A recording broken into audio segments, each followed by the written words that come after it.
शुरू अल्लाह का नाम लेकर जो बड़ा मेहरबान निहायत रहम वाला है। जो लोग काफिर हैं यानी अहले किताब और मुशरिक, वो कुफ्र से बाज रहने वाले न थे यहां तक कि उनके पास खुली दलील आ जाए, यानी अल्लाह का एक पैगंबर जो पाक और आक पढ़कर सुनाता है जिनमें मुस्तहकम आयतें लिखी हुई हैं। और अहले किताब जो फिरकों में बटे हैं तो दलील वाज़ेह के आने के बाद ही बटे हैं।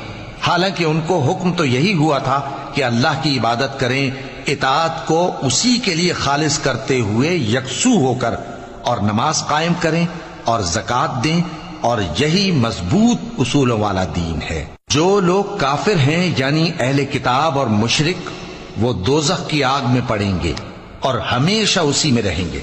ये लोग सब मखलूक से ज्यादा बुरे हैं। बेशक जो लोग ईमान लाए और नेक अमल करते रहे वो तमाम खल्क़त से बेहतर हैं। उनका